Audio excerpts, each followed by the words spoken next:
طبعا today lecture هتكون عن ال ECG and common arrhythmia لأنه بس دقيقة خلينا نحط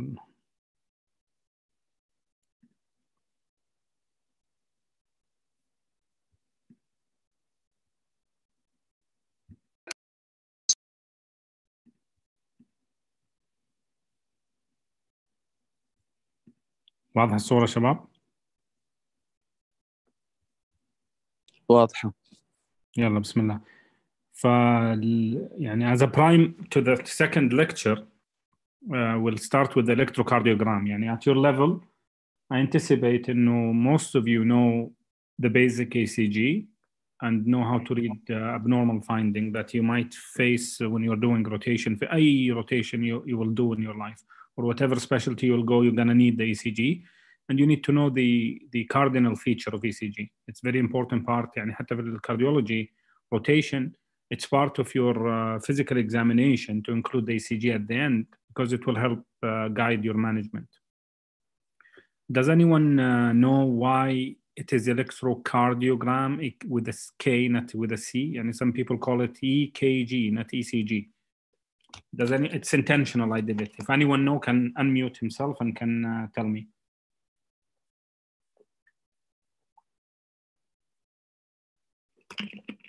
إذا ما حتطوع, the reason is the first electrocardiogram was done I think late 800s.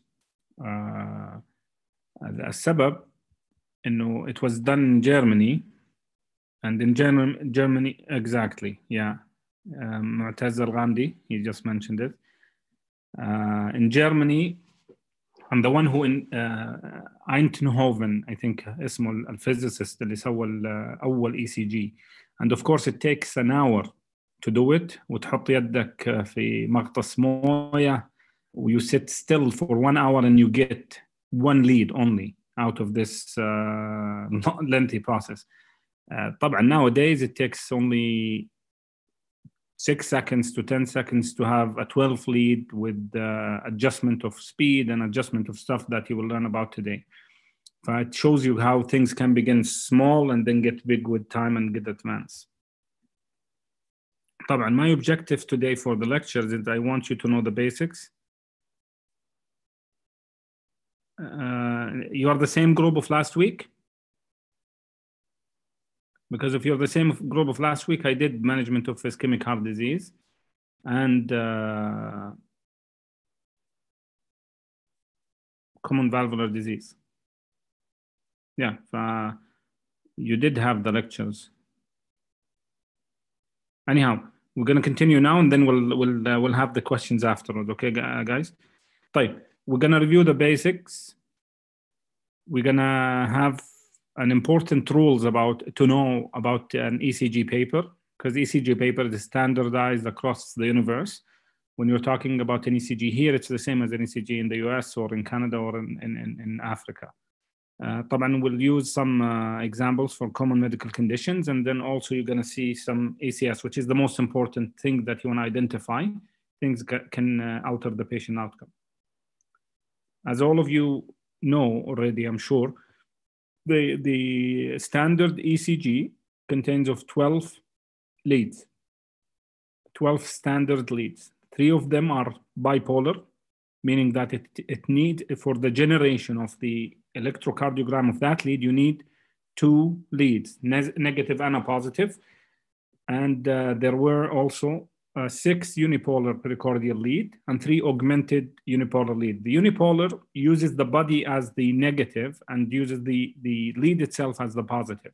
So it's technically a bipolar, but it's a unipolar because it doesn't use the machine as positive and negative. It just uses the sum of the body's electricity to create the negative. Because in electricity, you have to have a positive and negative to conduct a current and to be able to record it.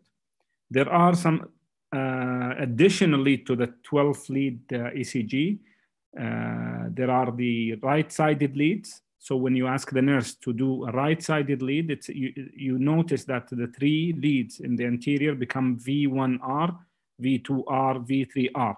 So this is an additional, sometimes they call it 15 lead ECG. If you add the right-sided leads, and this is specifically to see when you suspect an RV infarct.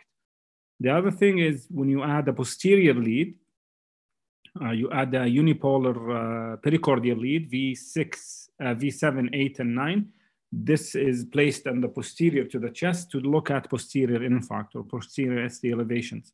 So the standard is 12, but you can add 3 to become 15 in specific cases like RV infarct or posterior infarction. And here how it looks like in terms of the vector of electricity, which will give you an idea about also why do we use lead 2 as the major lead for rhythm, because it actually follows the current axis of the heart. So whatever rhythm is the heart, it will be conducted or it will be translated in lead 2. This is mainly not so important for a physician to know, but it's, if you're interested in ECG, you should know it. This is for nurses to know where to place the ECG.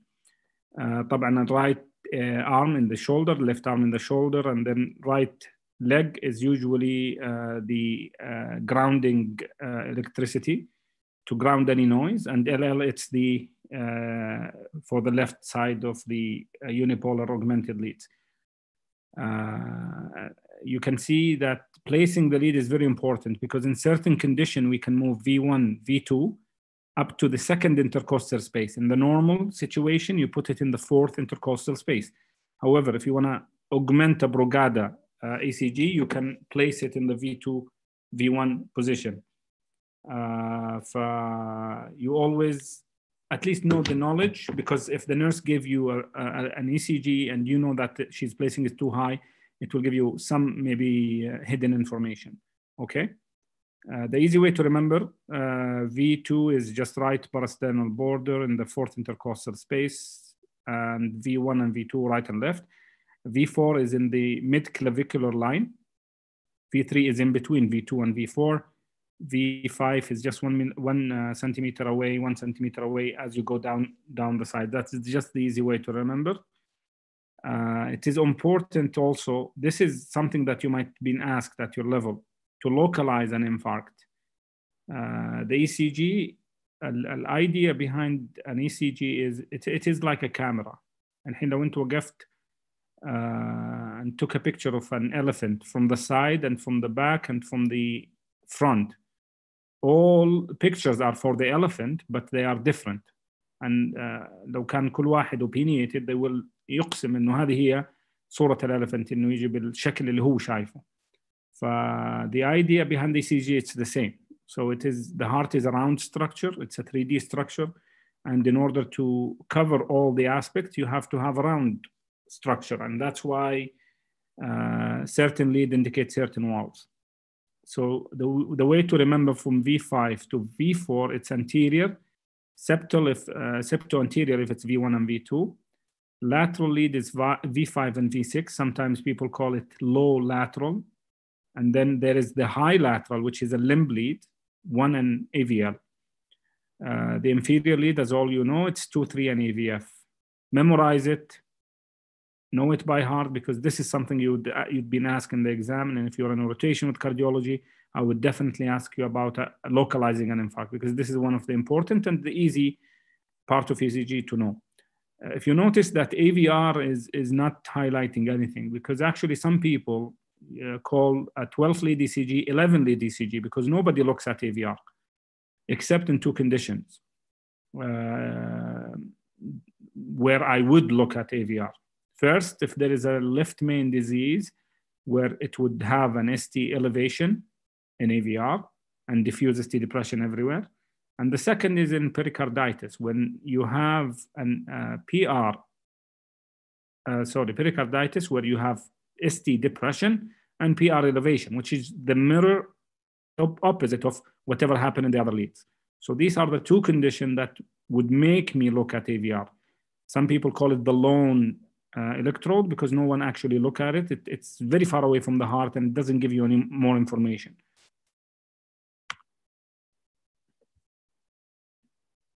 Okay. You have to know the difference between a wave and an interval. إذا كنا في interactive lecture I would ask, but let's actually for the sake of time to mention it. A wave is it's certain segment of the electrocardiogram or the electrical activity of the heart that does not have a segment. When you add a segment to a wave, it becomes an interval. If you notice, there is certain important segment and certain important interval. So interval usually includes a wave and include a segment. And the most important interval that we care about are two: QT interval and PR interval. These are important. Why? Because it has pathological meaning. PR interval, if there is abnormal AV blocks, it will be prolonged, as we will see in the next few slides. QT interval, as you notice, it's have the QRS until the end of T. And if you're talking about the segment, which is important in ischemia, it doesn't have a wave. It doesn't have either T or P or QRS, a wave. It just has the segment, and this is mainly for ischemia. Okay? It's important to know each. The interval starts, as I mentioned, from the beginning of P and ends before the QRS. The QT segment or QT interval for purpose of QT prolongation, it starts at the Q wave and finish at the T wave. There are certain waves that are not that important, but it's good to know, like U wave. In certain electrolyte imbalance, you would have augmentation of that wave or flattening. Okay, the normal measurement is important because, as I told you, standardized effect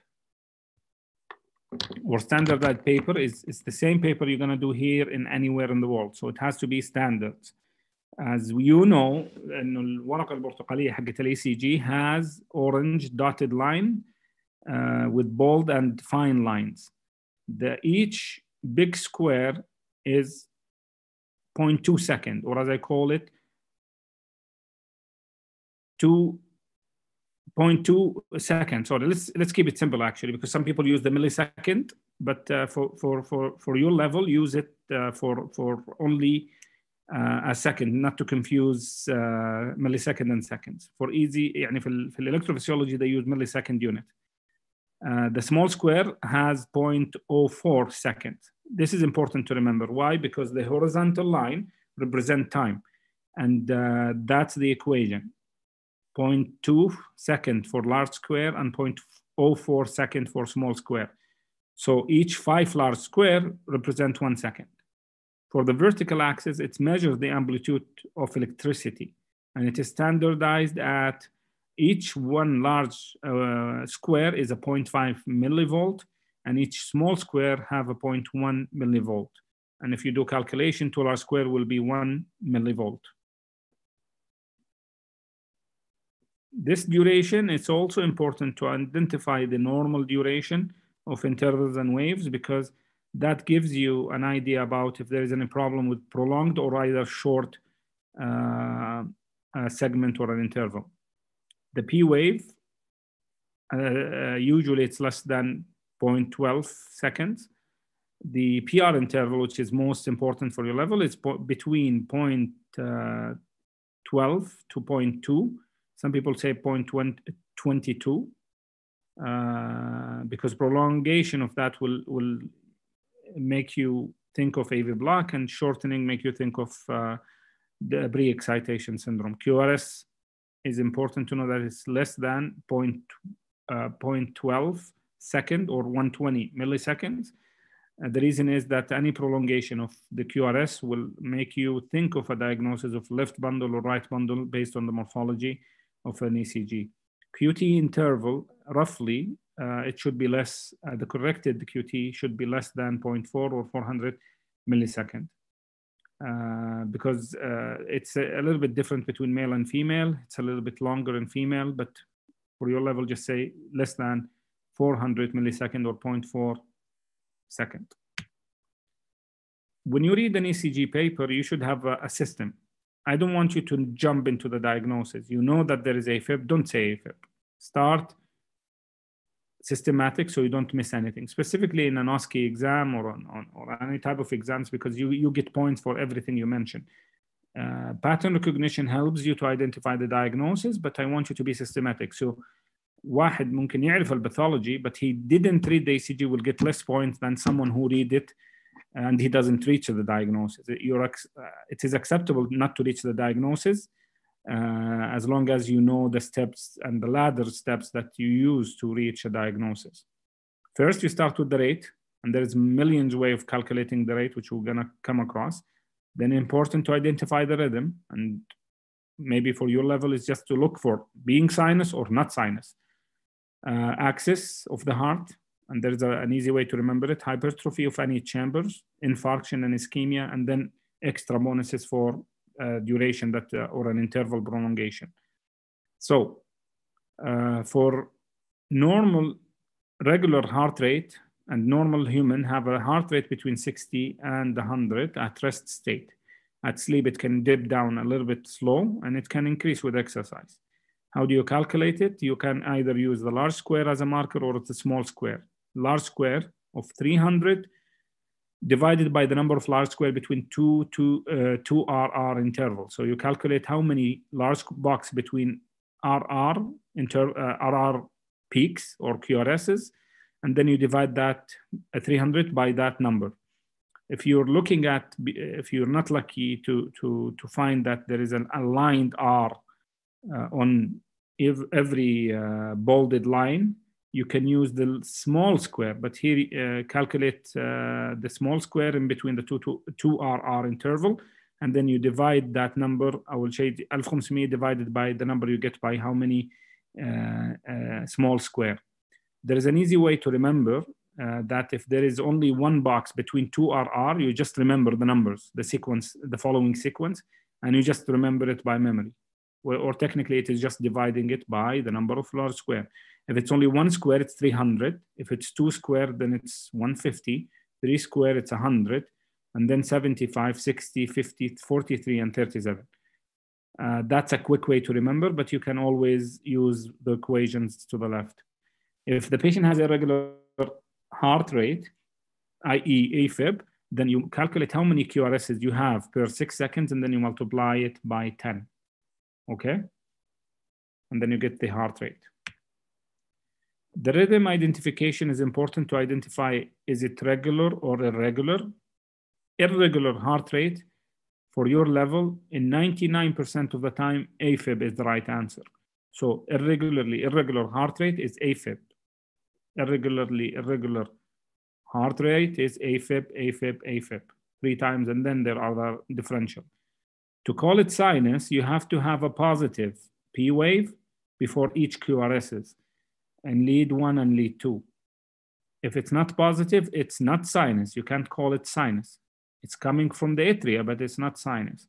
But in order to call it sinus, it has to be an upright, positive, upright meaning positive P wave in lead 1 and lead 2. And after you look at the P wave, look at the PR interval. If it's prolonged, what's the duration? The maximum is 220. The shortest is 120. So the range, if the PR interval is either longer or shorter, then there is an abnormalities.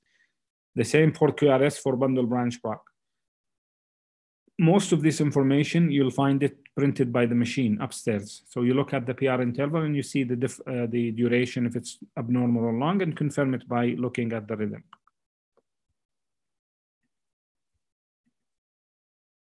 For the axis, there is normal axis and there is left axis and right axis. There is also certain patients with extreme right axis deviation. It's not important to know for your level, but for most of your patients will have the above 3, normal left axis or right axis.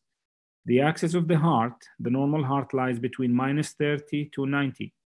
The left axis, it's between -30 to -90. And for the right axis, between +90 and +180. It's hard to explain via Zoom. Maybe لو كانت محاضرة, I would explain to you on because that represents the vector of electricity of the heart and which direction is heading. As the normal, as I mentioned, is -30 to +90. The easy way to remember it is used this way. Look at lead 1 and lead AVF on an ECG. If they're both pointing upward, like a thumb sign, like OK sign, this is normal. If the left lead one is always on top of AVF, lead one is pointing upward, and lead AVF pointing downward, they are leaving each other. They left. Thumbs كده بعيدين عن بعض, so this is leaving each other. And the same for the right axis deviation. The lead one is negative, sorry. So it's pointing downward, and lead AVF pointing upward, that's a positive. So it means right axis deviation. Hopefully it's clear. يعني it's clearer with face-to-face what I explained to you. This is the easiest way to remember it. For in my board exam, we had to calculate the number exactly. Okay. But for your level, I think just knowing it, there is an abnormality in the axis, either be it a right axis or left axis or normal axis. Okay. And this is just a diagram to explain that the vector, if it's heading into the purple line, this is a normal axis. Right axis, if it was in the left lower quarter, and if it's above in the narrow green line, then it's left axis deviation. Okay, atrial enlargement, important to know, because you would see patients with valvular heart disease. There is right atrial hypertrophy. When right is height, left is width. That's how I remember it. So when the height of P wave is enlarged, then this is right atrial hypertrophy. When the left atria is enlarged, it gets wide and it gets pivot. So it's the width. Left is width.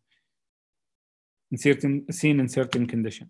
Right ventricular hypertrophy, you just look at the limb leads and you see that there is a right axis deviation suggestive of it. And then you can also lead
Do you hear me, guys? معلش بس كان فصل النت. Think you can hear me. So we'll go backward to right ventricular hypertrophy. You just need to remember these. You don't need to know them hard. Chat. Okay, perfect. طيب. That pericardial lead, in lead V1, the R wave is larger than the S wave, and in lead V6, the S wave is larger than the R wave. And here is a quick example of hypertrophy of the right chamber, suggestive maybe of PE or pulmonary hypertension. For the left ventricle, you can choose one of these criteria. Choose your poison, choose one and stick to it, and then use it. It's very not sensitive, not specific.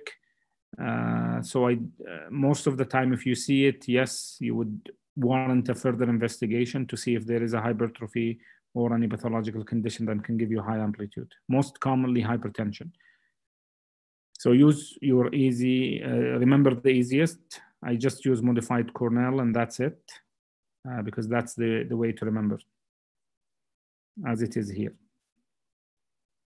Localization of an infarct, again, this is just a quick reference because inferior leads is 2-3 and AVF. Most of the time it's an RCA occlusion.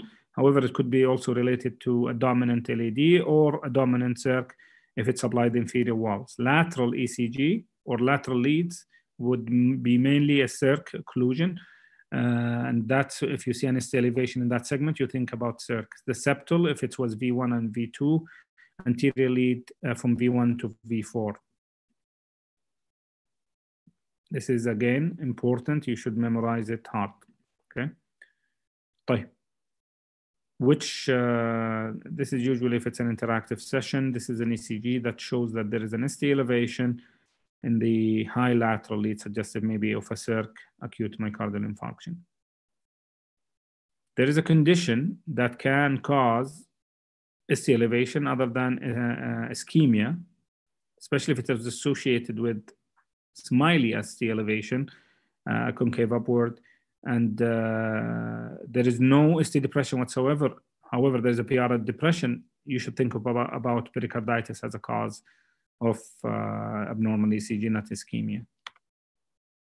Right bundle branch block, the easiest way to remember, look at V1. If it's a rabbit ear, then the patient have it. Of course, you have to have a long QRS of more than 120 or more than 0.12 seconds. Left bundle, it's exactly the same as right bundle, wide, but the morphology is different because there is no the RSR prime. It's just an RS in V1, and there is an R, big bifid R in V6. First degree AV block, it's bunny ears, exactly. First degree AV block, it's a fixed prolongation of PR interval. Throughout the ECG, it is fixed and it doesn't change. It's more than 200 milliseconds or more than 2.2 seconds. And all the beats are conducting. All the positive beats are conducting into the QRS, meaning that every B is followed by a QRS example. This is the easiest way of AV block. The second degree AV block has two types. There is Mopitz type 1 and Mopitz type 2. Mopitz type 1 is usually, or it's called winky back. It's progressive prolongation. PR interval increase gradually over beats. As you can see here, in the PR here is not as longer as here. Then it's get longer. Then it's get longer until it dropped the beat. And that's a benign type of AV block because it's really away from the AV node and it can be treated conservatively. Unless the patient is symptomatic, then he might need pacemaker. Mopitz type 2, the PR interval is fixed, but suddenly, out of the blue, P wave is non-conducting. And that's how you differentiate between the two. If you see a P wave that is non-conducting, if the QRS PR interval is fixed among all the ECG, then it's Mopitz type 2, okay, which is pathological and need intervention. Complete heart block is every chamber is doing the job without looking to the other. P is contracting at a rate and the QRS contracting at a rate. So they're not talking to each other. And you can see that sometimes even the P wave comes in the QRS, inside the QRS, sometimes in the T.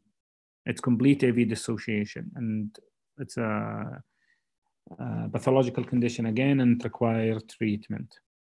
Supraventricular arrhythmia, we're going to spend more time in the next lecture about some of these common arrhythmia. If you see a sawtooth appearance, سواء regular or irregular, this is atrial flutter. Atrial fibrillation, it's all over the place. Irregular rhythm, it's atrial fibrillation, always in your level. So if anyone asks you about irregular, it's AFib. Say it's AFib. Okay, like this one in the below segment. Ventricular tachycardia and ventricular fibrillation, I'm sure all of you know. This is serious, and this is ACLS protocol. You have to initiate once you see that the patient have a pulse or not. Usually with VFib, there is no pulse, so CPR should be initiated immediately. And with the QRS, that is why this could be stable VT, and this might require according to CPR, no, you don't shock. You just start CPR and then shock after 2 minutes. You should refresh your ACLS. Okay, very important. Accelerated ventricular rhythm, it's not important, but it's a slow VT, the other name of it. It's usually happens when there is a reperfusion after you open a myocardial infarction. You see it, it's completely benign, and it's actually a good sign. It's mean that the vessel has been opened. Pulmonary embolism, the most common finding of pulmonary embolism is sinus tachycardia. However, the 30%, and it's usually specific, they have S1, Q3, T3. What does it mean? S1, you see a prominent S wave in lead 1, you see a Q wave in lead 3, and a T wave that is inverted. So that's what they mean by saying S1QT3 to T3. This is, if you see it, you should think of PE. It doesn't mean that it's PE, and only 30% of patients with PE have this abnormal findings. Hypo and hyperkalemia. If it's hypokalemia, usually it's flattening of the T wave with a prominent U wave. Hyperkalemia is peaking T wave until it becomes very wide QRS, and then death can happen. Hyperkalemia is more serious than hypokalemia and require immediate correction. Hypocalcemia, it's the invert. So hypocalcemia increase the QT interval. So whenever you see long QT, measure the calcium level, because it could be just a hypocalcemia that needs correction from hypoparathyroidism. Hypercalcemia, short QT interval, and short QT is not as dangerous as long QT. However, it has its own mortality, and they can die suddenly because of short QT. I think that's it. Yeah, that's the last slide for the ECG. Hopefully it was clear, prime to the next lecture. I'm going to take a 50 minutes break. I'll be back and we'll do the common ECG. We'll discuss more in details about some of this abnormal, most common arrhythmia that you will face in your clinical life. If you have any questions, I'll be more than happy to answer when I come back. Okay, guys? So I'll see you in 15 minutes. دكتور هلا. ما شاء الله عليك شوية تسرع، ما أدري ليه مستعجل. معلش لو في سؤال ولا استفسار نسألكم نجاوبه. لا أقول لك مو على سؤال استفسار، أقول لك تسرع في الشرح شوي يعني. أحس إنك تسرع يعني، مو جاي نلحق وراك. طيب, if there is any, we can repeat. Do you have a certain point that you need stressing on? يعني أنا مشيت على الأشياء اللي don't have to really know in depth. It's just to know the basics of ECG. ما في مشكلة، ما في مشكلة. الله يعطيك العافية يا دكتور. But if you have any questions يعني at any time يعني ما في مشكلة. إذا في question بخليه في الأخير عشان ما حد يطفش ويتملل يعني. طيب ما في مشكلة. شكرا لك. We're gonna take just 15 minutes break and we'll be back, okay? Yeah. يلا يعطيكم العافية شباب.